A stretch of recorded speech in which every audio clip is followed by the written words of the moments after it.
나만의 건강이 아닌 우리 모두의 건강을 생각하는 방송. 더 건강한 대한민국을 꿈꾸는 개념 방송. 들리는 신문 히포크라테스.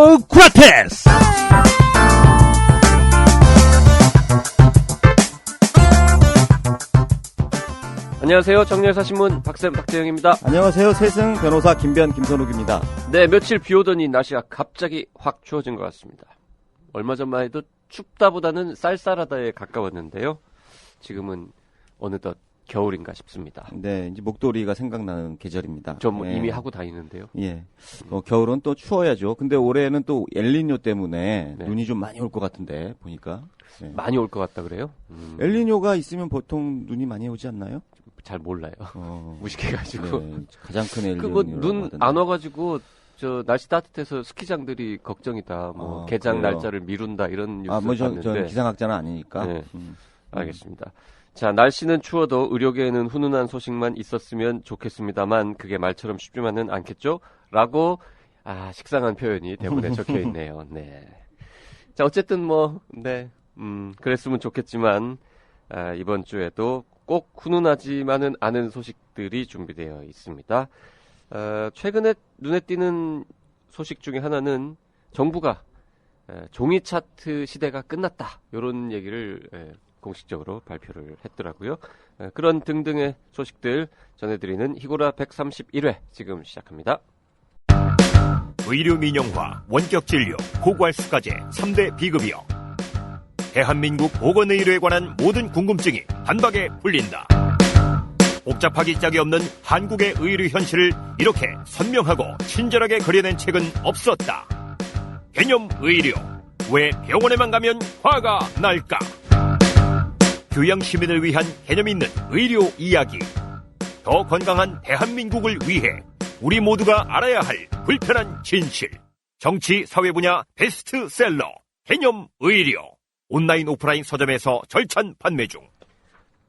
뉴스 브리핑 시간입니다. 오늘도 곽성순 기자 어서 오세요. 네, 안녕하세요. 곽성순 기자입니다. 자, 저희가 지난주 희구라에서 곽 기자가 단국대 최승훈 특임부총장 만나고 온 이야기를 하려고 하다가 시간이 없어가지고 저희가 수다를 너무 많이 떠는 바람에 못했죠. 그래서 오늘 그 얘기부터 시작해 보려고 합니다. 네. 자, 최승훈 특임부총장. 네. 이분이 어떤 분인지 우리가 왜 지금 관심을 갖고 인터뷰를 했는지에 대한 얘기부터 좀 해볼까요? 네, 최승훈 교수가 의료계에 이제 관심을 좀 끌게 된 이유가 이제 단국대의 특임 부총장이라는 직책으로 이제 임명이 됐기 때문에 이슈를 좀 끌었는데요. 아시는 분들 있겠지만 이 특임 부총장이라는 게 2013년도일 건데 그때 이제 단국대에서 넥시아 최원철 교수를 영입하면서 이 직함을 이제 새로 만든 직함이었거든요. 그렇죠. 그전까지 없었던 직함이었고. 그래서 이제 많은 세간에서는 이 최원철 교수가 어떤 식으로든 단국대랑 연이 끊어지면 이 특임부총장 자리도 아마 이제 없어지지 않을까, 없어질 자리다 이렇게 생각하고 있었는데 지난해 뜬금없이 이 최원철 교수가 소리 소문 없이 특임부총장에서 물러나더니 이 최승훈 교수가 특임부총장에 임명이 된 거죠. 그래서 지금 사실 한 1년 정도가 지났어요, 연기가. 그래가지고 이분이 여기 뭐 하러 가셨을까 뭐 이런 이제 관심을 좀 불러일으키기 이제 시작했죠. 그리고 이분이 전에 이제 저희 청년의사에서 몇 번 다뤘었는데 한의학 연구원 맞죠? 네. 한의학 연구원, 국립연구원. 네. 거기 이제 원장을 좀 지내셨고 그 전에는 경희대 이제 한의대 이쪽에 좀 계셔서 이 한의계 내에서는 꽤 연륜이라고 해야 되나요? 뭐 이렇게 커리어가 좀 있으신 분인데 이분이 이제 단국대 특임부총장으로 임명이 됐다 이런 소식이 전해지면서 뭐 하러 가셨을까 이런 이제 관심들이 꽤 많이 일었죠 의료계에 대해서. 그래서 이제 저희가 한번 만나보러 간 거죠. 저희가 인터뷰도 옛날에 한번 했었었고. 네. 자, 일단 그나저나 최원철 교수는 지금 어떻게 됐어요? 그래서? 가서 좀 여쭤봤는데 최원철 교수는 아직 적은 단국대에 두고 있는데 그래요? 특임부총장은 뗐고 지금 석좌 교수 뭐 이 정도 직함을 달고 있는 걸로 알려졌고 그다음에 주로 이제 외국에 나가 계신다 그러더라고요 요즘은. 이 넥시아 관련해서 글로벌 사업을 좀 하셔서 국내에는 많이 안 계신 걸로. 아직도 뭐 뚜렷한 논문 같은 거는 발표한 거 없는 거죠? 뭐 그 이후로는 없는 걸로 알고 있습니다. 알겠습니다. 일단 뭐 최원철 교수도 경희대학교 한의대 교수 그렇죠. 출신이고 그 유명한 넥시아의 개발자로서 그렇습니다. 논란의 중심에 서 있는 분이고요. 그런데 단국대학교에서 이제 야심차게 특임부총장이라는 직책을 만들면서까지 영입을 했다가 소리 네. 소문 없이 헤어지면 맞습니다. 예. 헤어졌다. 뭐 딱이라기보다는 뭐 특임부총장 자리 일각에서는 단국대도 버렸다. 이런 얘기도 있는데 단국대 측에서는 뭐 그런 얘기는 물론 안 합니다만 그런 얘기는 못 들었습니다. 특임부총장으로 모셔온 분을 이렇게 그냥 슬며시 네. 예, 평교수, 뭐 석좌 교수, 석좌 하여튼 교수라고 그렇게 하는 것 직책을 같습니다. 바꾸고 출근도 잘 안 하고 하는 거 봐서는 이제 뭔가 좀 약간 소원해진 게 아니냐 네. 이런 얘기는 있긴 합니다. 그리고 그런 분위기는 약간 이 최승훈 교수 인터뷰에서도 약간 그렇고 일으키긴 했습니다. 최승훈 지금 네. 우리 특임부총 둘 분 다 최씨 성을 가진 분인데 이분은 역시 경희대학교 한의대 교수 출신이시고 그 다음에 학장도 하셨더라고요. 한의과대학 네, 학장도 한의과대학 하셨고 학장도 하셨습니다. 그 다음에 그 국립한의학연구원 그렇죠. 저희 신문사에서 세게 비판을 세게 여러 번 했던 하고 나서 그 이후에 이제 부임하신 부임을 바로 하셨죠. 부임해가지고 또 굉장히 평판이 나름 평판이 좋고 좋으셨죠. 예, 성과가 성과도 좋았다고 있으시고. 네. 되어 있고 그러다가 이번에 그러니까 한 1년 전에 맞습니다. 단국대학교 특임부총장으로 그렇습니다. 가셨다는 거죠. 네네네. 자, 근데 하여튼 핵심은 이제 차차 얘기하겠지만 특임부총장이라는 게 특수 임무. 특수임무를 이렇게 표현을 하시더라고요. 이분이. 맡은 네. 부총장이라는 뜻인데 그렇죠. 예. 최원철 교수의 특임은 넥시아. 넥시아였다면 예. 최승훈 교수의 특임은 딴 거라고 그랬다고. 그렇죠. 자기는 넥시아와는 전혀 상관이 없고 자기가 맡은 임무는 전혀 다른 임무다라고 말씀하시면서 얘기한 게 이제 단국대에 지금 한의대가 없지 않습니까? 의대는 있는데 그래서 일단 조만간 한방병원을 하나 크게 만드시고 그 다음에 이제 그걸 발판으로 해서 한의대를 새로 신설하겠다. 이게 이제 자기가 특수임무로 맡고 지금 단국대에 온 내용이다라고 일단 설명을 하셨는데 신설한다고요. 새로 새로 만든다고. 만든다고. 쉽지 않잖아요. 그렇죠. 인수는 몰라도. 그래서 그 얘기도 나왔어요. 인수 얘기도. 그러니까 제가 그 얘기를 딱 듣는 순간 신설은 굉장히 힘들잖아요. 네. 그래서 지방에 지금 부실한 한의대들이 굉장히 많은데 혹시 이거 인수도 생각하고 계시냐 이렇게 물어봤더니 안 그래도 자기네들은 가만히 있었는데 자기네들이 신설한다는 소문을 듣고 지방의 부실 한의대 어딘지는 말씀 안 하셨지만 거기서 연락이 먼저 왔대요. 우리를 좀 인수해라. 잘 안 되는 네. 한의대들이 있나 봐요. 제가 그때 한의대 관련해서 뭐 취재할 때 전화 여러 곳 들려받 저기 의료인 면허 시험 때문에 거기 이제 인증을 받아야 되잖아요. 그것 때문에 몇몇 곳 지방에 다 전화를 해봤었는데 굉장히 안 좋더라고요. 안 상황이. 좋다고요? 예. 어떻게 해야 되는지 계획도 못 세우는 곳이 많았거든요. 제가 알기로는 2017년까지인가 해야 되는 걸로 아니 알고 아직도 있는데 한의대 인기는 꽤 되지 않아요? 생각보다 높은데 지방하고 또 이쪽 경희대 뭐 이쪽 좀 이름 있는 대학은 차이가 많이 나는 것 좀 같더라고요. 누가 좀 인수 좀 해줬으면 좋겠다라고 생각하는 한의대가 어딘지 그런 거는 김변희 잘 알지 않아요? 소문 들은 거 없어요? 뭐 저는 잘 모르는 얘기예요. 네. 그랬는데 네. 뭐 누구를 부럽고 취급을 하나. 자기네들도 검토를 안 해본 건 아닌데 이게 생각보다 인수하는 게 쉽지가 않고 왜냐하면 이 재단 자체를 다 인수해야지 한의대만 인수하고 뭐 이런 건 또 힘들다고 안 된다고 하더라고요. 뭐 그런 그렇죠. 것도 있고 그리고 또 최승훈 교수 말로는 자기네가 하려는 것하고 지금 그 한의대의 구조하고는 너무 안 맞기 때문에 그렇게 할 거면 안 하는 게 낫지 그 인수해서 하는 게 뭐하냐 이런 얘기를 이제 좀 하더라고요. 기존 한의대하고는 다른 예. 형식의 그거를 형태의 학교를 만들겠다. 굉장히 강조하셨는데 그러니까 한마디로 말하자면 통합교육, 통합의학 뭐 이런 것들을 좀 주로 가르치는 한의대를 좀 만들고 싶다. 이런 얘기를 주로 또 하셨던 넥시아의 거죠. 또 다음으로 2탄이 터지겠네요. 또 의료 일호나 뭐 이런 거 관련해서. 의료일이나 아마 비슷한 얘기인데 네. 뭐 넥시아 이런 데까지는 아닌데 그러면서 이제 얘기를 막 풀면서 이런 얘기가 나왔는데 자기가 경희대 학장으로 있을 때 경희대 정도면 그래도 우리나라 최고 탑 클래스 한의대잖아요. 그래서 거기에서 한의대 교육 과정을 좀 바꿔보려고 자기가 노력을 굉장히 많이 했대요. 그래서 거기 이제 젊은 교수들하고 실무적인 것까지 다 해서 교육 과정도 좀 바꾸고 이제 다 마련을 해놨는데 내부에 좀 나이 드신 교수님들의 반발 때문에 그거를 현실화시키지 못했다는 얘기를 하시더라고요. 그러니까 단국대에서 이분이 해보겠다. 그걸 한번 해보고 네. 싶은 욕심이 좀 있으신 것 같아요. 단국대에서. 예. 대강의 내용은 서양의학을 갖다가 더 보강을 그렇죠. 하겠다 그런 그런 얘기네요. 결국 그런 내용이죠. 한의 지금 이제 정통 한의학만 가지고 한의학 단독으로만 가지고는 한계가 있다라는 말씀을 분명히 하셨고 요거 말고 좀 쪽의 것을 통합하는 교육과정을 좀 만들어서 이 단국대 한의대에서 좀 해보고 싶다. 이런 말씀이신 거죠. 혹시 의료 일원화에 대해서는 어떻게 생각하시냐고 안 여쭤봤어요? 의료 일원화에 대해서 여쭤봤죠. 뭐라 그러시던가요? 여쭤봤는데 필요하다는 거는 당연히 말씀하시고 그다음에 서둘러야 된다라는 말씀까지도 하셨는데 구체적으로 어떻게 해야 된다까지는 아직 없으시다고. 아니 의료 일원화가 서둘러서 이루어지면 그 특수한 형태의 한의과 대학 뭐 네. 필요 없잖아요. 뭐 그래서 이거를 이렇게 추진하신다는 뜻은 네. 의료 일원화는 아직 멀었다라고 생각하기 때문 아닌가요? 최 뭐 부총장이나 단국대학교나 가까운 미래로 보지는 않으시는 것 같아요. 의료 일원화를. 네네. 알겠습니다. 아무튼 뭐 그런 일을 하러 지금 단국대 특임으로 가셨다. 그러게요. 얘기를 네. 하셨고 지금 네. 한의대하고 의과대를 다 가지고 있는 데가 경희대. 경희대. 아니요 몇 개 있어요. 저기 경희대하고 원광대가 있고요. 원광대 그러네요. 그렇죠. 그다음에 그게 원래는 아니었는데 결과적으로 가천대가 하천대. 결국 같은 큰 범위에서는 같은 재단 안에. 네. 둘 그렇게 보니까 있군요. 꽤 많이 있네요. 그래서 그 이제 일부 의료계 내에서 그 의료 일원화를 조금 더 구체적으로 준비하는 그룹들에서는 가천대하고 원광대, 경희대 뭐 그 중에서도 특히 이제 가천대학교 요런 데는 경희대는 왠지 좀 뭐라 그럴까요? 한의대로서 어떤 프라이드 뭐 이런 심볼릭한 그런 그런 게 위치에 있죠. 있기 때문에 좀 어렵고 원광대도 뭐 좀 지방에 있어서 그런지 좀 커뮤니케이션이 잘 안 되고 가천대는 뭐 어쨌든 가깝잖아요. 수도권에 있고 의대 한의대 다 있고 해서 가천대학교를 뭐라 그럴까요? 이게 좀 샘플이라 그러면 좀 웃긴데 거기에서 먼저 실험적으로 교과과정 통합 같은 걸 해보면 어떻겠냐 뭐 이런 얘기들이 있어요. 그 정도 있죠. 네. 단국대는 둘 다 갖고 싶어 하는데 단국대는 둘 다 갖고 싶어 합니다. 현실적으로 예. 뭐 의대 만드는 것보다 더 어렵지는 않을 것 같긴 한데 어렵겠죠. 그래도 굉장히 어렵죠. 한의대도. 신설하려면. 한의계에서도 반발이 반대하잖아요. 많죠. 예, 신설 당연히 한의대 만들고. 그런 말씀 하시더라고요. 지금도 예. 공급 과잉이라고 그렇죠. 예. 하시니까.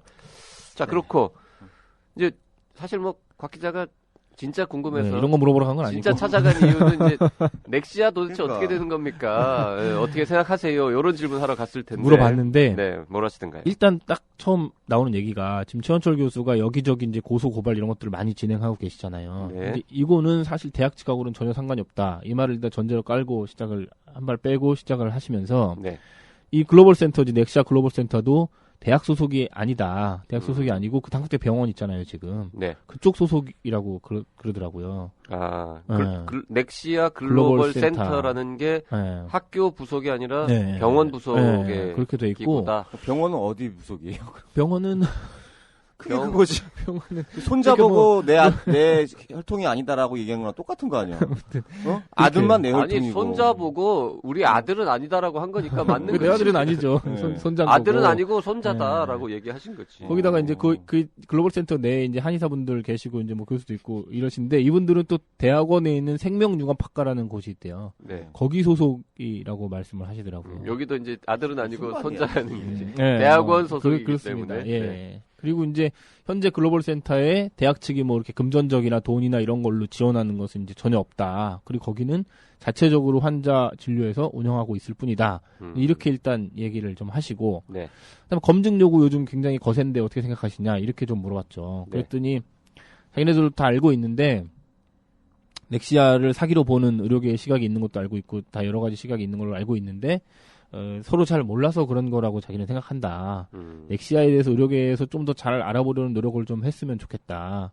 뭐 이런 식으로 말씀을 하시고, 그럼 좀 알아보기 위해서 최원철 교수가 자료를 좀 더 많이 내놔야 되는 거 아니냐. 이렇게 좀 여쭤봤더니, 그거는 최원철 교수 입장에서 약간 피해 의식을 느낄 수도 있을 것 같다. 이렇게 말씀하시는 거예요. 그러니까 너무 여기저기서 공격을 많이 받아가지고, 네. 이 자료를 줬을 때 또 저 사람들이 이 자료를 가지고 나를 어떻게 잘 하지 않을까? 뭐 이런 생각을 최원철 교수가 아마도 좀 할 것 같다. 그래서 자료를 못 내놓는 측면이 있을 것 같다. 이제 이렇게 말씀을 하시는 거예요. 네. 그래가지고 그럼 요즘 이제 복지부 같은 좀 공실력 있는 기관, 정부기관 이런 데랑 같이 해서 좀 검증을 대대적으로 한다는 얘기가 나오는데 이거에 대해서는 어떻게 생각하느냐 이렇게 물어봤더니 그거는 자기는 옳다고 본다. 이쯤 되면 복지부가 들어와야 된다고 본다. 자기도 이렇게 생각한다. 그리고 그렇게 되면 최 교수가 지금 가지고 있는 자료를 전부 공개해야 한다. 만약에 그때도 그 자료를 공개하지 않으면 그건 분명히 문제가 있고 학교 측에서도 다시 한번 좀 생각해봐야 될 상황이 될 것이다. 이렇게 말씀을 하시더라고요. 저는 그 말을 딱 듣는데 단국대도 예전에 영입할 때와는 지금 넥시아를 보는 시간이 약간 달라졌구나 하는 생각이 그때 딱 들더라고요. 네. 그런 느낌이 딱 들더라고요. 네. 예, 약간 좀 난처해하고 단국대도 뭐 이런. 피해자다 이렇게 얘기하는 거예요. 피해자라고까지는 말씀을 안 하시죠 아직은. 네. 아직은 제 생각에 제 개인적인 생각에. 네. 예. 그 최승훈 부총장이나 단국대학교에서도 최원철 교수의 모든 자료를 다 갖고 있지는 않나 봐요. 제가 그렇게 물어보지는 않았는데 느낌상 다 가지고 있는 것 같지는 않다는 생각이 들더라고요. 예. 왜냐하면 단국대 자기 내용이 아니라고 하잖아요. 소속이 아니니까.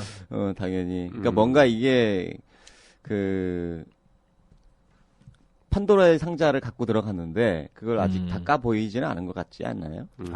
최원철 교수가. 예. 그 해외에서 계속 뭔가 활동하신다는데 소식이 그렇다고 없죠. 그러더라고요. 소식이 뭐 들리는 소식은 없고 저희 이제 송수연 기자가 요 관련해서 요즘 넥시아 때문에 또 예, 우리 저 한정호 선생님 구하기 위해서 한정호 교수의 그 고소 고발 네, 그 건 사건 뭐 이런 때문에 거 취재를 좀 계속 하고 있는데 있는데 그래서 이제 단국대병원에도 전화를 한번 했던 것 같은데 단대병원에 뭐 누구랑 통했는지 저는 잘 모르겠지만 자기네들도 미치겠다. 최원철 교사 처음 들어올 때 다 해결됐다고 얘기하고 뭐 들어온 것 같은데 지금 해결되긴 개뿔 아무것도 없고 뭐 이런 말씀을 얼핏 뭐 개뿔이란 말을 썼어요. 개뿔. 단국대에서 그런 말은 제가 그냥 붙인 거고 단국대에서는 잘 전해야 돼 제대로 점잖게 말씀하셨겠죠. 단국대에서는. 개불을 얘기해. 개불 먹는 개불. 개불 먹고 싶다. 그 말은 진짜 단국대에서 한 말은 아닙니다. 개불은 언제가 제철이에요? 그건 잘 모르겠고. 가을 뭐 추워졌을 요즘 때 괜찮아요. 이럴 때 먹는 거 아닌가. 먹고 싶네요. 네. 그렇네요. 맛있는데. 어쨌든 뭐 좀 검증했으면 좋겠어요. 더 이상 끌지 말고 벌써 이게 몇 년입니까? 근데 10년, 그래서 15년 됐는데. 복지부에다가 물어봤는데 복지부에서는 검증할 생각이 없어요 지금. 없어요? 네. 이건 약간 좀 노코멘트 이런 걸로 얘기하긴 한 건데. 노코멘트. 그런 얘기하면 안 되지. 아니 누구랑 노코멘트라고 했겠어요?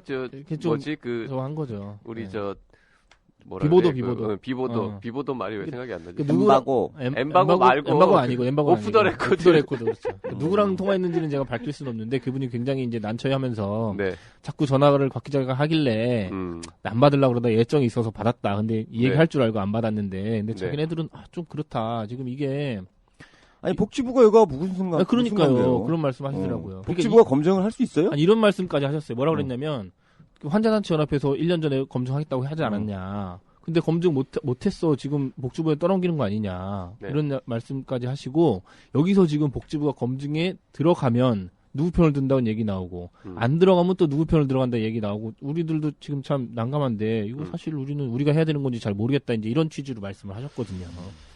난감한 입장은 충분히 이해합니다만 정부가 안 하면 누가 하겠습니까? 그러니까 지금 상황이 그래요. 그러니까 정부가 누구냐고요. 식약처냐고 복지부냐고. 식약처가 해야 되지. 근데 다들 복지부를 원하더라고요. 식약처를 원하는 데는 별로 없고. 복지부가 나서야 한다고 봅니다. 모르잖아요. 전 가능성을 낮게 봅니다만 희박하게 보는 게 사실입니다만 혹시 알아요? 그게 진짜로 기적의 항암제라서 노벨상 타게 될지. 그러면 뭐 그럴 가능성이 조금이라도 있는데 최원철 교수 혼자서 지금 고군분투하고 있으면 도와줘야 되는 거고. 그 택도 없는 거면은 그 괜히 희망 고문하지 말고 이제 말기 암 환자들한테 다른 길을 알아보라고 해야 되는 거고 그런 거잖아요. 야, 희망 고문. 멋있는 말이네요. 말 조심해야 돼. 이거 조금만 이상하게 얘기하면 고소고발 당할 수 있어요. 환자분들에 대해서 말씀할 때는 특히 더 조심해야 돼요. 지금. 그래요. 정부가 나서기를 바라고요. 다음 뉴스 갈까요? 예. 네네. 자, 또 이것도 논란이 되고 있죠. 의료 민주화의 딸은. 네. 우리 했잖아요, 이거. 저번 주에 이거 했더니 우연히 오비 일학인지 몰라도 바로 복지부가 이와 관련해서 꽤 의미심장한 의료법 시행 지칙을 만들었죠. 저희 토론회가 있고 나서 불과 며칠 후에 발표를 했죠. 그러니까요. 발표됐습니다. 하여튼 내용이 뭐예요? 내용이 그날 이제 그날 토론회 그날 토론회에서 김병께서 하신 말씀 이거 문제다라고 얘기한 거를 그대로 해가지고 고쳐가지고 개정한 거예요. 그러니까 이게 이제 의료법도 아니고 시행령도 아니고 시행 규칙을 약간 바꾼 건데 지금 이제 의료기관에서 전자 의무 기록을 보관할 때 서버 같은 거를 대형 병원들은 쓰잖아요. 그거를 이제 원 내의 공간에서 그 서버를 가지고 있어야 된다 이렇게 지금 규정하고 있었거든요. 근데 네. 그거를 원 내에 하거나 아니면 원 외에 있는 전문 기업한테 맡겨서 해라. 요거 딱 하나 바뀐 거거든요. 그러니까 예전에는 이게 복지부도 그 보도자료 내면서 예전에 종이 차트 시절에 만들어진 법인데 그때는 종이 차트니까 수기에 써서 종이니까 당연히 원 내에 보관하는 것처럼 돼서 그 나중에 이제 전자차트, 전자의무기록 나왔을 때도 그거랑 연동해가지고 내부 서버에 보관해야 된다 이렇게 있었던 건데 사실상 조금 오래된 법이었다. 문제가 그렇죠. 많았다. 그래서 바꾸는 거다. 이렇게 이제 근데 얘기했죠. 종이 차트 시절에 의무기록은 반드시 원내에 있어야 한다라는 규정은 네. 뭐 그때 생겼다는 건 이해하겠는데 그때도 왜 생겼는지 모르겠어요. 왜냐하면 그건 뭐, 아니 예. 의무기록이 병원 내에 있어야 그 환자가 다시 찾아오면은 꺼내가지고 보는 거지. 저 어디 멀리 갖다 놓으면은 환자가 갑자기 딱 나타나는데 좀 기다리셔야 되는데. 환자분 차트가 강화도에 있는데요. 잠깐만 기다리세요. 이럴 수는 없는 거잖아요. 왜 그냥- 이 규정이 있었을까? 예, 그러니까 원내에 보관해야 된다라고 돼 있는 건 아니고 몇 년 동안 보관해야 된다 이렇게 돼 있죠. 예, 근데 원내에 하는 건 그냥 자연적으로 통상적으로 그렇게 되는 거고. 저절로 예, 그렇게 된 예. 거죠. 저절로. 막 이런 거잖아요. 뭐 결혼하면 집에 반드시 들어가야 된다. 이런 거 법이 없잖아. 어? 근데 다 법이 들어가잖아. 없군요. 그죠? 예? 아. 가정을 이루면 가정에서 자야 되잖아. 법이 없군요. 그걸 예. 법으로 뭐 네. 만들 수 있는 겁니까? 그 좀 늦게 들어갈 수도 있잖아요. 아니, 그러니까 몇 잠을- 시까지 들어가야 된다 이런. 뭐 그런 건 없죠. 네. 그러니까 외박하면 안 된다 이런 것들은 네. 다들 알고 있지만 그게 우리 법에 저 있냐? 사랑이 엄마 야노시오는 4시까지만 들어오면 된다고 새벽이요? 그러시더라고. 예. 그것까지 용서해 준다고. 그건 뭐 각자 이제 그 지자체별로 알아서 할 문제고. 예. 그래서 뭐 의료기관 내에 보관해야 된다는 거는 해석적인 네, 부분이었죠. 그랬었군요. 예. 근데 거기 이제 단서가 조금 붙었는데요. 이게 이제 외부에 보관하더라도 외부 서버가 있을 거 아니에요. 그 전자의무를 보관하는 서버가. 네. 그거를 독립된 공간에 해야 되고 독립된 서버를 또 갖춰야만 가능하다는 단서를 붙였더라고요. 근데 이제 이 단서가 왜 중요해지냐면 저희 그날도 이제 얘기 많이 했는데 이제 클라우드 얘기가 나왔었잖아요. 그날도. 네. 클라우드에 보관하는 거는 어떻게 해야 되느냐 이런 얘기해서 한번 물어봤죠. 제가 보도자료만 가지고는 애매한 거예요. 이게 클라우드도 허용해 주는 건지 안 해주는 건지 굉장히 애매해가지고 네. 담당자한테 직접 전화해서 제가 물어봤는데 사실상 클라우드는 허용이 안 된 거라고 이제 얘기를 하더라고요. 근데 왜냐면 이게 클라우드가 이제 가상, 웹 이런 데 올리는 거잖아요. 기록을. 근데 이 서버가 어디에 있는지를 정확히 알 수가 없지 않느냐. 이게 이제 뭐 미국 서버에 들어가는 건지, 한국 서버에 들어가는 건지, 뭐 어디 서버에 들어가는지 알기가 좀 힘들어서 아마도 관리가 좀 힘들다고 생각하는 게 아닌가 하는 생각이 드는데, 그래서 사실상 클라우드는 허용하지 않는 거다. 그리고 요 개정안 만들 때, 서버를 그냥 외부에 옮기는 정도만 고려했지, 클라우드까지는 고려를 안 해봤다. 이렇게 이제 사무관께서는 말씀을 하시더라고요. 네. 클라우드를 이용하면은 정보가 어디에 저장되는지 명확히 알 수 없기 때문에. 자, 이게 그렇게 이제 기술- 일단, 네. 예. 정부가 그렇게 예, 말했다고요. 예. 근데 어느 이제 서버에 저장되는지를 잘 모르지 않느냐. 이제 이런 취지로 얘기를 하죠. 기술적인 부분을 저희가 잘 몰라가지고 잘 그렇죠. 모르겠는데 이게 이제 웹 호스팅 이런 거 하고 클라우드하고는 클라우드하고. 조금 다른가 봐요. 예. 예. 그 언뜻 생각하기로는 무슨 유무선 이런 차이가 있을 것 같긴 한데 이게 뭐 우리 좀 그렇지. 알아보고 다음에 그러니까요. 네. 그 아주 정확하게는 잘 모르겠어요. 클라우드라고 해도 클라우드 서버가 있어가지고 가령 뭐 오라클이라든지 오라클, 예, 네이버라든지 오라클, 드라이브 있잖아요. 네이버의 드라이브. 네. 그럼 분명히 그 유형의 서버가 저장 공간이 어딘가에는 있을 것 같은데. 가령 뭐 그렇죠. 네이버라고 하면은 네이버 회사의 어디 공간에 있을 거고 다음이라고 하면은 제주도 어딘가 있겠죠. 제주도 그렇죠. 다음 그러니까 제주도 있으니까. 장소가 어디인지가 확정이 되지 않는다? 그건 잘 이해가 안 가네요. 어쨌든 복지부가 클라우드를 허용 못하는 이유가 그 정보가 어디에 저장되는지 명확히 알 수 없기 때문이다. 그렇죠. 라면 뒤집으면 클라우드든 뭐든 간에 그 정보가 어디에 어디에 저장되는지를 저장되는지를 알면 네. 오케이라는 뜻도 될 수 있겠네요. 네, 예, 그렇습니다. 예.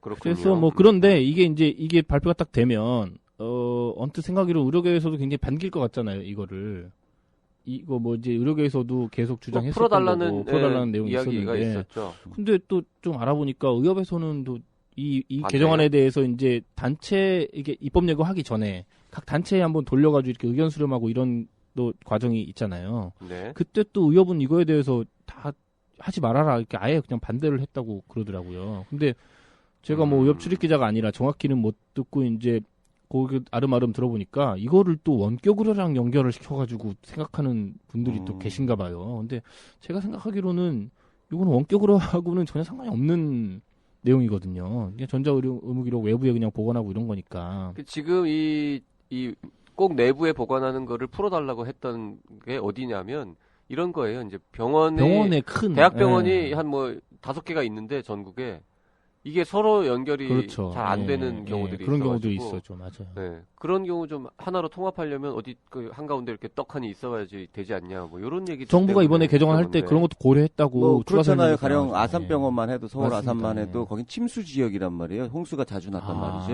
네. 그러니까 거기다가 서버를 보관하고 있다가 만약에 침수가 오히려 더. 돼버리면은 상당히 곤란해지잖아요. 상당히 곤란해지죠. 예, 그래서 그걸 별도의 좀 안전한 곳에다가 놓고 보관하겠다. 그럼 이제 그 원내가 아닌 다른 장소가 돼버리잖아요. 뭐 매봉산에다가 만들어 놓는다든지. 네. 뭐 근데 이게 필요한 게 필요한 입장에서 보면 왜 911 때 그 911? 예, 무역센터가 911. 예, 들어있는 수많은 그 금융회사들이 그때, 다 죽었고 뭐 거기 있는 시설 다 망가졌는데 복구가 금방 됐잖아요. 네네. 그 회사 중에서 그 서버들을 대부분 다 허드슨강 건너편 뉴저지 좀 싼 데에다가 다 놔두고 다른 데다가 예 있었기 때문에 서버가 살아 있었던 거죠.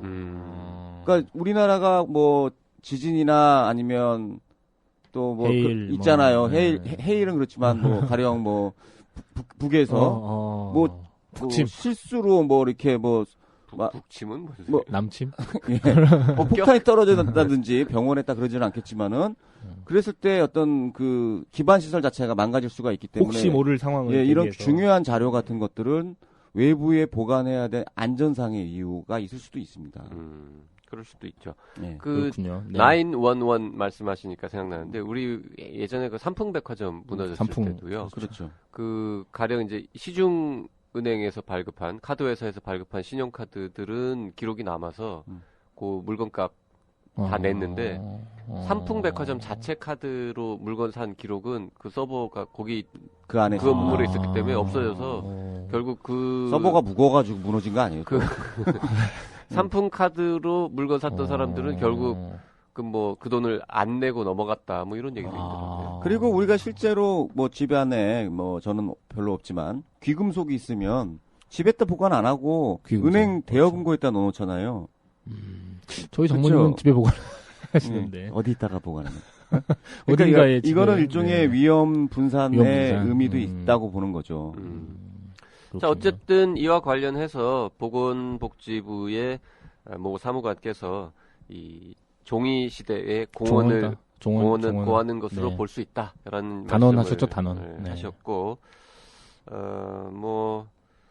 이 얘기를 했더라고요. 그 특정한 뭐 업체만 대기업만 통신회사만 유리한 거 아니냐 이런 질문에 대해서는 그런 얘기도 있었죠. 아니다. 조건만 갖추면 다 가능한데 의사협회 같은 데서 좀 해봐라. 그렇게 얘기하시더라고요. 의사협회에서 요즘 뭐 물론 그 사무관이 이런 얘기를 한 건 아니지만 요새 뭐 회비도 안 거치고 여러 가지 재정도 어렵고 하다는데 회원들에 대한 영향력도 점점 떨어지는 것 같은데 라는 말은 이제 생략됐고요. 그 말은 없었습니다. 그 말은 한 건 아닙니다. 의사협회 같은 데서 나서가지고 이렇게 좀 의료기관들의 의무기록을 보관하는 서버 관리 사업 이런 거를 좀 해보면 되지 않겠냐 뭐 이런 얘기까지 하더라고요. 할 수 있다는 거죠. 사실 의사협회도 조건만 갖추면 그런 업체를 세워서 할 수 있는 의견인 것 같아요. 이거 일로 관리비 그러니까 받는 게 기본적으로 이 부분이 원격 의료하고 연결돼 있다고 얘기하는 거는 옛날 뭐 광우병 파동 때 뭐 여러 가지 괴담들 괴담 수준까지라고 저는 생각이 드는데 그것과 무관하게 이거는 사실은 병원이 잘하는 게 뭐냐 이거죠. 병원이 잘하는 건 진료를 잘하는 그렇죠. 거지. 네, 맞습니다. 거기 안에 있는 거를 뭐 첨단 장치를 활용해 가지고 그 보호하고 방어하고 해킹을 차단하고 그런 것들은 사실은 능력이 과연 그만큼 있느냐. 그리고 그럴 필요가 있느냐의 문제죠. 방금 말씀하신 그 사무관이 그런 지금 말씀하신 그 개인정보 보호를 위해서 만약에 이 서버를 외부 업체에 맡기지 않고 그 의원이나 이런 데서 그냥 안에서 이제 장비하려면 그 돈도 많이 들 거다. 그럴 거면 차라리 외부 업체 맞춰서 하는 게 사실상 비용도 더 절감할 수 있는 방법이 될 거다. 이렇게까지. 그러니까 뭐 저는 개인적으로 이런 거죠. 지금 많이들 의원급에서는 의사랑 프로그램에다가 차팅을 하잖아요. 근데 그 의사랑 프로그램이 해킹 당하면 해킹 그렇죠. 당했을 수도 있고요. 네.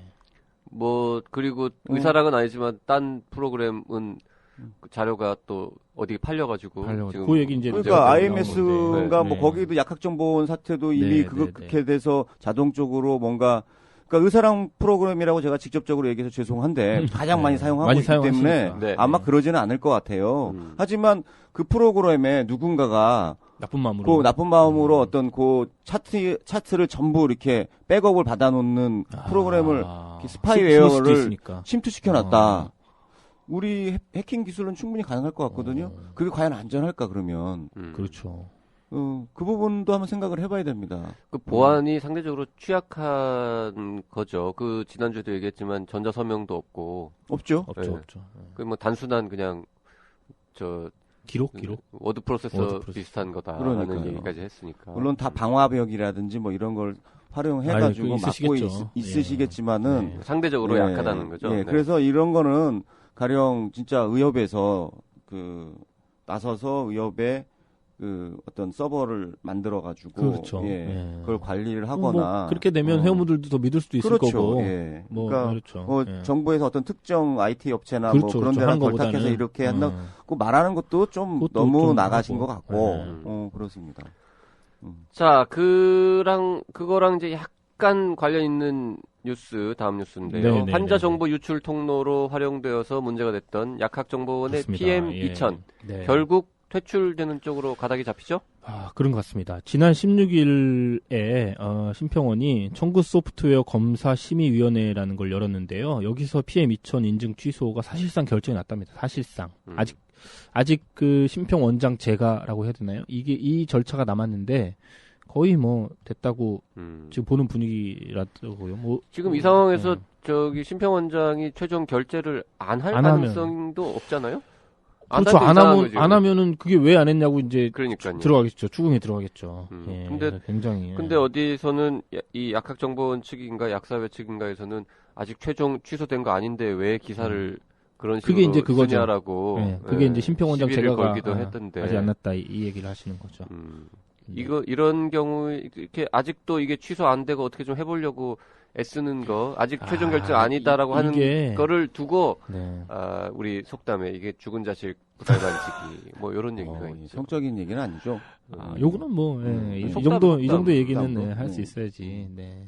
근데 이게 요거는 이제 이게 내용에 거의 다예요. 이제 취소 그 심의위원회에서 PM 인증 취소 결정이 난 거고 거의 이제 이렇게 될 것 같다. 물론 그 후에 폭풍이 이제 굉장히 세겠죠. 이게 왜냐하면 약국의 절반 만 정도? 곳이 쓴다면 만 곳. 네, 그곳이 이걸 쓰고 있는데 당장 취소되면 이제 다른 거 써야 되는 상황이 되니까요. 그러니까요. 아까 제가 얘기했던 그렇죠. 병원 입장에 의사랑 차트랑 그럼요. 똑같은 예. 그 프로그램 이상한 거 아닙니까? 그렇죠, 이게? 그렇죠. 네네. 이게 뭐 아마 그런 건데 이게 지금 이제 대한약사회가 요즘 회장 선거에 돌입했거든요. 그러네요. 네. 그래서 요 문제가 그 회장 선거랑 얽혀가지고 지금 약간 좀 더 이슈화 되는 부분이 없지 않아 있습니다. 세 이게. 분이 네. 후보인데 그 중에 2명이 이 약학정 예, PM2000이랑 굉장히 관련돼 있다는 관련이 거죠. 있죠. 네. 거기 이제 일단 약학정보원을 설립한 김대업 후보라는 분이 예, 계신데 계시죠? 예. 이분은 환자 정보 불법 수집 기간에 이 약학정보원이 불법 수집한 그 기간에 약학정보 원장을 지내셨고요. 네. 그다음에 이번 선거 공약이 PM2000 회생이시랍니다. 그러니까 당연하겠죠. 이분은 이게 이제 취소되면은 굉장히 타격이 크시고 그다음에 이제 재선 도전하시는 조찬희 후보 현 약사회장 이분 재임 기간 동안에 환자 정보 유출 사건이 터진 거예요.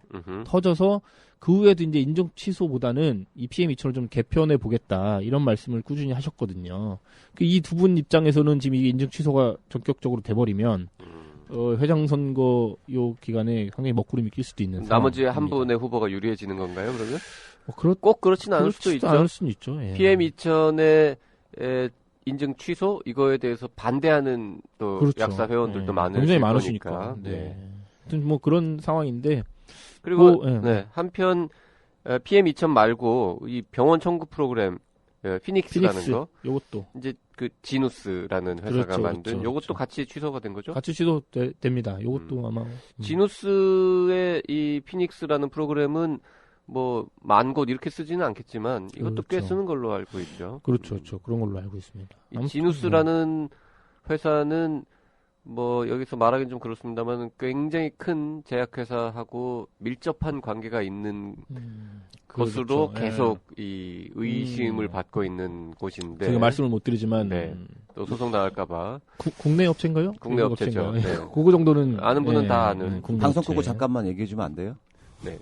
B 업체 B 그것입니다. 제약이 네. 뒤에 있다라는 얘기가 뭐 몇 년 전부터 파다하죠, 파다하게 파다하죠. 돌았죠. 네. 그렇습니다. 그렇습니다. 네. 넘어가죠. 그래서 네 넘어가죠. 취소가 될 겁니다. 예. 네. 네. 그리고 뭐 진짜 될 것 같아요. 예, 아직 뭐 그럼요. 최종 확정이 아닐 뿐 사실상 확정. 너무 파장이 컸죠. 아, 네. 굉장히 네. 컸죠.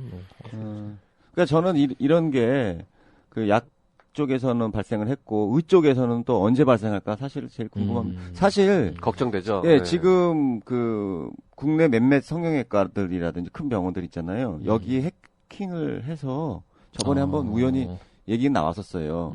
환자 정보들을 다 빼가지고 그걸 가지고 병원 원장하고 딜을 하는 거예요. 브로커가? 이거 해킹한 사람이 내가 이 정보를 가지고 있다. 해킹한 사람이 브로커를 끼고 뭐 이렇게. 네, 이걸 가지고 있다. 너 어떡할래? 그래서 그거에 굴복해서 돈을 주는 경우들도 있고, 그걸 고발을 해서 그게 입건된 경우도 있어요. 그 해커가. 해커가 입건됐죠. 그거 좀 네. 취재 좀 해봐야겠는데? 이거 이미 기사도 많이 나왔었어요. 그래요? 예, 그래서 병의원들이 과연 이 해킹으로부터 안전하냐? 전혀 아니죠. 전혀 아닙니다.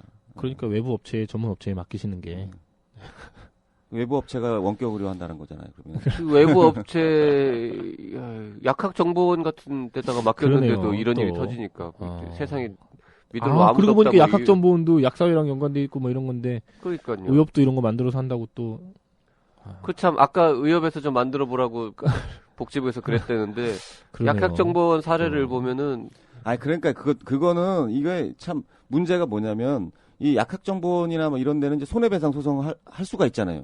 그렇죠. 얘네들에 대해서. 그죠? 어. 그리고 공단에서는 뭐 유출이 안 되나요? 매년 그 공단에서 직원들이 뭐 공단 뭐가 개인 있다. 국민들 정보 빼가지고 어디다 팔아먹어가지고 그 문제되고 맨날 그러잖아요. 그렇죠. 예. 예? 대신 그렇게 될 경우에는 그런 큰 데들은 손해배상을 당해서 망하거나 아니면 배상을 할 여력이 있단 말이에요. 근데 개인 의원급에서는 손해배상을 병원이 망가지잖아. 그렇네. 그걸 왜 병원들이 그 위험 부담을 갖고 있어야 되는지 저는 이해가 안 가요. 그럴게요. 알겠습니다. 네. 자, 다음 뉴스 갈게요. 비염 네네. 치료를 위해서 CT를 활용하는 한의원이 등장해서 논란이 되고 있다. 이런 소식이 있는데 이게 뭔 소리죠? 그러니까요. 이 서울 강남에 위치한 A 한의원이라는 곳이 있는데요. 여기서 비염과 축농증을 정확하게 진단하고 치료하기 위해 CT 사진을 활용하고 있다고 CT 사진을 우리는 CT 사진을 활용한다 이렇게 홍보를 좀 하고 있다고 이거 합니다. 페이스북에서 지금. 봤어요. 보셨어요? 예, 예. 홈페이지를 보면 자신들만의 치료 방법이라며 전국에서 유일한 치료 전후 CT 촬영과 알레르기 테스트를 통한 치료로 객관적으로 치료 과정을 확인, 치료의 높은 만족도를 드리고 있다. 이렇게 이제 쉽게 말하면 치료 전에 CT 한번 찍고 치료 후에 CT 한번 찍어서 전후를 굉장히 깔끔하게 확인시켜준다. 마치 그 한의원에서 CT 찍은 거죠. 것처럼 이게. 그렇죠. 예. 그렇게 했는데 CT 사진을 그 홈페이지에 올려놓은 거죠? 올려가지고 그렇게 확인을 하는 것처럼. 그리고 이제 거기 보면 뭐 이렇게 여러 가지 나오는데 중간에 보면 이제 개인별 맞춤 증류 한약과 비염 한약 027을 통한 면역력 자체 치유력 회복 뭐 이렇게 한다. 뭐 이렇게 사실은 요게 이제 핵심인 거죠. 자기들이 하는 건 요거고 네. 그 전후에 이제 CT 촬영이 있다. 요걸로 이제 홍보를 하고 있는 건데 우리 이제 기자가 요걸 보고 전화를 한번 해봤답니다. 여기 한의원에. 그래서 비염 치료를 좀 받고 싶다 이렇게 물어보니까 그럼 CT 치료를 좀 하시라 이렇게 CT 촬영을 좀 해봐라 이렇게 얘기하면서 우리 한의원에서 직접 찍진 않고 요 인근에 있는 영상의학과를 통해서 우리가 사진을 찍을 수 있다 이렇게 얘기하고 가서 좀 찍으시라. 그러니까 뭐 딴 영상의학과에 가서 찍어와라가 아니라 우리 옆집 고기 특정한 고기 가서 찍어와라라고 얘기를 했다는 거죠. 그렇게 얘기했다는 겁니다. 예. 약간 요것도 뭔가 좀 친한가 네, 보네요. 있어 보이는데. 두 원장님이 친한 것 같습니다. 서로 이런 거를 해주면은 원래 안 되죠. 거기 보면 멘트가 네. 그랬답니다.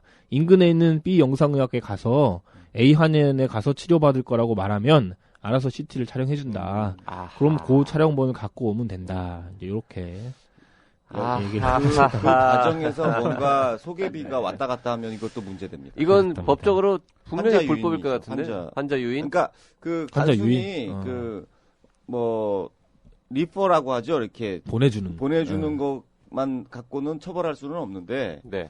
그건 환자가 갈지 말지 자기가 선택하면 되는데. 그렇죠. 근데 이제 거기에 무조건 가야 된다라고 하고 또 더 나아가서 거기서 환자당 얼마씩 뭐 이 소개비를 받았다고 하면 그거는 이제 명백히 법률 위반이죠.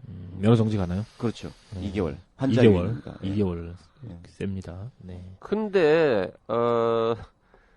이게 축농증은 CT를 원래 안 찍는 것 같은데. 그렇다고 합니다. 네. 그래서 이제 저희 기자가 또 대학병원 이비인후과 교수한테 여쭤봤죠. 그랬더니 비염 환자를 치료하기 위해 CT를 찍지는 않는다. 그러면서 찍을 필요가 없다는 표현이 더 정확할 것이다. 이렇게 말씀하셨고요. 축농증이 의심이 될 때도 처음부터 CT를 촬영하진 않는다. 2, 3주 정도 약을 써보고 난 후에 엑스레이를 찍는다. 그때 엑스레이를 찍고 이래도 호전이 안 돼서 다른 뭐 부비동염 여부를 진단하기 위해서 CT 촬영을 하는 게 보통이다. 그러니까 치료를 일단 하고 그다음에 그 이후에도 CT가 아니라 엑스레이를 찍어서 호전 여부를 본 다음에 그래도 안 될 때 이건 좀 심각하다 싶을 때 그때 찍는 게 CT다. 여기처럼 뭐 치료 전에 한번 찍고 치료 후에 한번 찍고 이거는 말도 안 된다. 이 CT가 몸에 되게 안 좋잖아요. 사실은. 박쌤 어떻게 생각해요? 이거 항상 그럼요. 찍을 필요 굉장히 없죠. 안 좋고 뭐 그리고 자기장이라든지 방사선이라든지 방사선 이런 네. 것들이 있는데 CT 뭐. 한번 찍으면 엑스레이 한 수백 번 찍는 거 그러니까요. 이상의 예. 방사선 양이죠. 무슨 셀카 찍는 것처럼 가가지고 찍고 오라고 그러니 이걸 환자들도 굉장히 자, 그걸 잘 모르니까. 그리고 지금 곽 기자가 축농증 의심될 때 처음부터 하지 않고 나중에 부비동염 여부를 진단하기 위해서 할 수는 있다고 좀 할 수는 있다. 잘못 얘기했는데 아 그래요? 수술이 필요한 부비동염 그걸 여부. 뺐군요. 수술이 네, 필요한. 네. 네. 축농증하고 부비동염은 같은 말이거든요. 네. 그런가요? 네. 제가 의학적 지식이 짧아가지고. 그래서 같은 말이고 그래서 축농증일 때는 안 찍고 그건 부비동염인가 좀 말이 안 되는 싶어서 말이 안 되는 얘기군요. 찍는다라고 얘기하면 안 되고요. 여기 지금 대본에 적혀 있었는데 수술이 필요한 축농증인가 싶을 때는 아주 심하면 찍어볼 수 있다. 그겁니다. 그렇죠. 뭐 네. 감기하고 급성 상도 우리 어쨌든 감염하고 또 우리가 비슷한 이제 거지. 시사 교양 프로그램이지만 그래도 이 의학 분야를 다루는 전문 팟캐스트로서 정확하게 말씀드려야죠. 그렇습니다. 그리고 그런 말씀도 하셨어요. 이 AIM 원장이 이 CT 사진을 두고 환자에게 도대체 뭐라고 설명하는지 자기는 굉장히 궁금하다. 전후를 찍는다고 하는데 어떻게 도대체 설명을 할 것인지. 그 CT 찍어준 영상의학과에서 뭔가 얘기를 해준 걸 갖고 전달해주지 않을까요? 뭐 그럴 수도 있겠네요. 뒤에서. 근데 이제 환자는 이 한의사가 얘기해주는 것만 들을 거 아니에요. 전에는 이랬는데 후에는 이렇게 그 됐습니다. 영상의학과도 이제. 문제 있지 않나요? 문제가 있죠. 그 왜 왔냐라고 물어보고 한의원에서 가라고 했습니다. 그래서 왜 그러냐? 그러면 이 뭐 부비동염 때문에 그렇습니다. 축농증. 아니 영상의학과 야. 의사가 솔직히 무슨 반포 스튜디오는 사장님은 아니잖아요. 그러니까 사진 찍어주세요 하면 찍어주는. 사진사로 이게 전락한 거 아니에요? 그러니까 그건 문제가 있죠. 진료를 해야죠. 왜 찍는지. 그래서 뭐 누가 와서 이런 걸 찍으러 왔습니다. 그래도 왜 찍고 싶으시는데요라고 하고 어쩌고저쩌고 본 다음에 환자분은 찍을 필요가 없습니다라고 하거나 아니면 그 사진 말고 딴 방법의 촬영을 해야 됩니다라고 해야지. 그냥 저 한의원에서 찍으랬는데요라고 하면은 네 이러고는 찍어주면. 그러니까 이거는 둘 사이에 뭔가 문제 있는 거예요 이게. 그러니까 근데 이런 경우에 청구는 어떻게? 청구는 안 하는 거죠. 비급여로 청구는 안 하는 하겠죠. 거예요? 네. 그러니까 이게 영상의학과도 이게 나중에 되게 문제가 될 수지가 있는 거죠. 문제가 많아 보이는데요. 지금 언뜻 얘기를 그잖아요. 해도 저희가. 분명히 비급여 처리할 것이고. 그러니까 이게 어떻게 청구할지도 사실 안 나오는 거 아니에요. 축농증으로 할 수는 없는 거고 CT를. 그 뭐 이 CT 장비를 놔뒀기 때문에 그걸 이제 원가를 뽑으려면 많이 찍어야겠죠. 그거야 뭐 근데 그거는 진짜 아까 얘기한 뭐 상업적인 거고. 그 CT가 인체에 미치는 영향들을 잘 고려해서 왜 찍는지 그리고 또 이걸 한의원에서 그 리퍼가 왔다고 한다면 과연 이게 적절한지에 대해서도 알아봐야 되고요. 이게 예전에 문제 한번 됐잖아요. 비만. 한방병원에서 비만을 주로 다뤘는데 CT를 찍어서 그걸 또 전후 사진을 또 보여줘서 이 환자들이 잘 목매한 환자들이 그거를 내가 치료 효과가 있구나 이렇게 믿게 하려고 CT를 찍었는데 CT 찍을 데가 없는 거예요.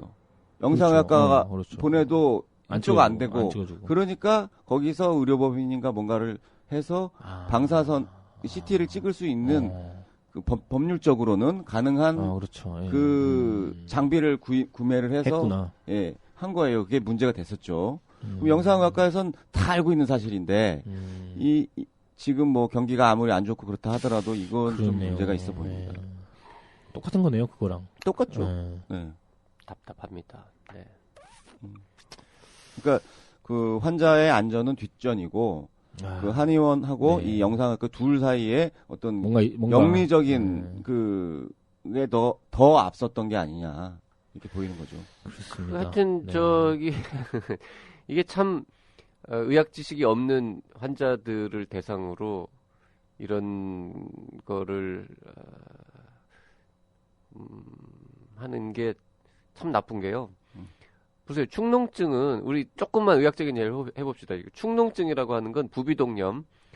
부비동이라는 건 코 안에 있는 어떤 빈 공간이기 때문에 겉에서 만져봐서 알 수 있는 것도 아니고 무슨 이 내시경 뭐 막대기 같은 거 이렇게 카메라 넣어가지고 본다고 보이지도 않습니다. 그래서 만약에 부비동염이 정말 심해서 아까도 얘기했지만은 수술해야 될 정도로 심한가? 그 공간 안에 염증이 가득 차 있는 건가? 이런 거를 보려면 CT를 찍어볼 수 있어요. 근데 비염은 우리가 이렇게 들여다보면 보이는, 그리고 손가락 그런가요? 넣으면 보이는 이 코 안에, 물론 뭐 좀 안 만져지는 것도 있지만, 코 안에 있는 그 표면, 점막들에 생기는 염증이란 말이에요. 쉽게 말하면. 그래서 거기 상태는 이렇게 의사가 이렇게 이비인후과 가면 이렇게 막 막대기 넣어가지고 에, 보잖아요. 에, 코 속을 에, 들여다보잖아요. 에. 그거 보면 보이는 건데. 그렇게 해서 보이는 걸 왜 CT를 찍냐는 거지. CT를 찍어도 그 카메라 넣어서 보는 거하고 별반 똑같은, 심지어 더 나쁠걸요. 더 나쁠 수도 있겠네요. 카메라로 이렇게 카메라는 보는 것보다. 거의 육안으로 실제 모습을 네. 보는 거고, CT는 평면으로 흑백으로 찍어 놓은 다음에 그거를 거꾸로 머릿속에서 해석해야 되는 거기 때문에 그러니까 집어넣어서 보는 게 더 좋은 방법인 것 같은데, 제가 뭐 이비인후과 의사는 아니지만 이런 경우에 환자들을 우리가 치료 효과를 CT를 찍어서 더 확실하게 보겠습니다라고 하면서 찍는 거는 심하게 말하면 이건 사기죠, 사기. 사기. 네. 사기고, 거기에 지금 영상의학과 의사는 동조. 공범 내지는 방조라고 방조. 할 수 있는 거죠. 심각한 수준의 범죄 행위라고 볼 수도 있을 것 같아요. 근데 그러니까 이렇게 이 영상의학과는 잘못하면은 그 한의원에 네. 사무장병원으로 오해받을 수도 있어요. 그렇게 그럴 수도 있잖아요. 그렇잖아요. 네. 한의사가 그렇죠. 그게 그러니까 오해버렸어. 아까 모 그러네. 한방병원 비만할 때 그래 똑같네. 자기의 남들이 그 의사들이 안 도와주니까 그러네. 아예 차려버렸잖아요, 그거를 여기도 내부에. 그럴 수 있겠다. 그럼요. 네. 그 영상의학과 의사가 그냥 좀 장사가 안 돼가지고 어. 옆에 있는 한의사가 이렇게 한번 좀 이렇게 좀 같이 하실까요?라고 해서 그럽시다라고 했을 가능성도 있지만, 아예 고용했을 거꾸로, 수도 있겠네. 한의사가 차리고 여기 와서 자 해갖고 우리가 마치 오더 내리듯이 그렇지. 처방전 날리면 다 찍어서 보내시오. 네, 이렇게 하는 경우라면 그 사무장병원인 거죠. 위치는 다르지만 네, 그러니까 그 있지만. 오해를 살 수가 분명히 있는 오해를 할 수 사안이거든요. 있다는 거죠. 오해를 살 네. 수 있겠네요. 그거는 이제 그렇게 되니까 그 오해냐 아니냐는 또 수사기관에 그러네요. 확인될 그거는 거 이제 아니에요. 수사가 수사가 들어가요. 의뢰가 될 수도 있는 사안을 너무 나이브하게 지금 진행한 게 아닌가. 이거 네. 여기 기사 나고 이러면 이제 정부 기관에서도 알겠죠, 뭐 좀 이제. 하지 않나요? 예. 이거 어디서 어떻게 나온 거예요? 기사는 근데? 이거 저기가 우리만 쓴 거예요? 이게 아까 있는 것처럼 SNS 뭐 이런 데서 예, 올라온 걸로 아마 페이스북에서 본 것 상당히 많이 같은데. 봤는데. 예, 그걸로 아마 근데 해서 저희가 거기서는 했었던 것 같아요. 한의원만 네. 비난을 하고 있는데 네. 우리는 또 들여다보면 그렇게 우린 또 전문가잖아. 네. 뒷단의 문제가 더 있다 이렇게 보는 거죠. 어디 있는지 알아요? 저는 잘 모르겠습니다. 누군가 좀 정확하게 우리 한번 가봅시다. 어떻게 생겼는지. 그럴까요? 발로 뛰게. 발로 뛰는 어. 발로 뛰는 곽 기자. 예. 강남에 있다니까. 본인이 가기 싫으면 자기 밑에 그 팀의 기자들도 한 몇 명 있으니까 뭐 보내가지고 영상학과 취재를 한번 시켜보세요. 해봐야 될 네. 거예요. 영상의학과를 취재를 한번 해요. 영상학과 의사가 이렇게 하니 이런 거 알고 있었느냐고. 모르고 있었다고 그러면 다행인 거고. 다행인가? 근데 모른다고 해서 이게 법적 책임이 없어지는 건 아니잖아요. 만약에 걸리면. 모른다고 어떻게 모를 수가 있어요. A 한에서 왔어요. 그럼 저도 아무 때나 가가지고 CT 좀 한 장 찍어주세요. 예쁘게 이렇게 하면은 다 찍어줘요? 그러면 안 되는 거죠. 그러면 안 되는 거잖아요, 원래. 아니 진짜로 아니 뭐 진단이나- 성격 아, 특이한 있지. 분이 응. 그냥 기념으로 나 응. CT 사진 하나 걸어가지고 좀 액자에 넣어놓고 싶다 찍어가지고 어. 나 한 장만 찍어줘라 내 응. 몸속을. 해상도 좋게 해서 하나 좀 뽑아주세요. 이렇게 해도 근데 되는 그래도 찍어주면 안 되는 것 같은데 윤리적으로 보면은 뭔가 윤리적으로. 해롭습니다. 네. 불필요한 겁니다. 라고 얘기를 해야 될 것 같은데 이거는 그게 지금 아마 그 영상의학과에도 뭐 수가 청구하거나 뭐 이런 그럼요. 등등 해서 예. 원인 진료 있어야죠. 행위가 있고 예, 그것에 예, 대한 예, 검사 예, 행위로서 그렇죠. 서로 의학적 인과관계가 있어야 될 거거든요. 네. 근데 거기에 과연 합의적 진료에 따라서 그래서 제가 CT 여쭤본 게. 저건 가능하겠다. 건강 검진 목적이 있으니까 어떤 환자가 CT 사진을 기념품으로 갖고 싶어가지고 갔을 때 건강검진. 그냥 재미로요 하면은 비윤리적이지만 환자가 예를 들어서 나 그냥 코에 대한 건강검진 삼아서 여기 좀 혹시 이상 없는지 CT 한번 찍어보겠습니다라고 하면은 그러면 영상의학과에서는 그러시죠라고 찍어주겠죠. 그건 건강검진 해야 되는 거니까. 건강검진에도 뭐 CT를 찍는 경우들이 거니까. 있으니까. 네. 근데 요거는 하여튼 분명히 축농증 축농증도 아니에요. 비염 치료 과정, 비염 치료를 맞춤 증류 한약과 비염 한약 027 이런 거를 가지고 치료했을 때 면역력 네. 자체 치유력 회복 등등등등 해가지고 이렇게 하는데 그 치료 전후에 그걸 얼마나 비교해 주겠다. 달라지는지를 그 두 번 찍는다는 얘기잖아요. 두 번 찍는다는 거죠. 쏠쏠하겠는데요. 네, 전에 두 번 찍었는데 두 개를 저기 어디 대학의 영상의학과 전문의들한테 쫙 보내줬는데 이 두 사진은 똑같다. 똑같은 겁니다라고 해석이 나오면 그래도 또 문제 아니에요? 문제죠. 두 번 찍은 것도 문제지만 이거는 이제 더 이상 얘기하지 말고요. 네. 취재 한번 갔다 오세요.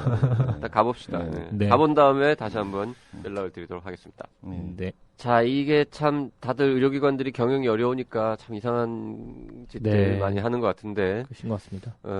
뭐 비슷한 맥락에서 이 중국 진출 이런 거 꿈꾸시는 분들도 네, 참 네, 네. 많은 것 같아요. 저희가 엊그저께 한국의료수출협회하고 청년회사하고 공동으로 또 이 중국 진출, 중국 의료시장의 최근 동향과 한국의료 중국 진출의 명암 이런 제목으로 네. 토론회를 했는데 굉장히 많이 오셨어요. 120명이 네. 왔어요. 네. 그러니까요. 네, 이게 그래서 지금 이걸 한번 기획으로 못 들으신 분들 궁금해하실 거 아니에요. 네, 이거 네. 어떡하죠? 오늘 시간 너무 많이 썼고 그러니까 다음번에 또 한번 얘기를 그럴까요? 한번 시작하면 이것도 네. 한참 가야 되기 이것도 때문에 한 시간짜리입니다. 네. 그렇죠. 네. 우리 저 한국의료 중국 진출과 관련된 특집 한번 준비해 볼까요? 한번? 그럴까요? 한번 할까요? 누굴 하나 네. 뭐 누굴 우리가 게스트를 오셔야 하나 되는데. 모시고 와야 되나요? 네. 하여튼 하려면. 저희 아직 계획이 없는데요. 하여튼 조만간 이 120명이나 오셔가지고 유료 행사였는데도 굉장히 많이 오셔가지고 예, 역시 청년회사 대박 났습니다. 네. 그래서 아이, 연 매출의 100분의 1을 달성했다고. 무슨 말도 안 되는 소리예요. 네. 토론회 자체는 그래도 적자입니다. 네. 네. 자, 어쨌든 그 중국 관련해가지고 좀 더 기회 있으면은 자세한 얘기 한번 전해드리도록 하겠습니다. 네. 자, 오늘 피고라는 여기 정리할까요? 그래요. 네, 궁금증만 야기하고 네. 도망갔습니다. 이번에는. 네.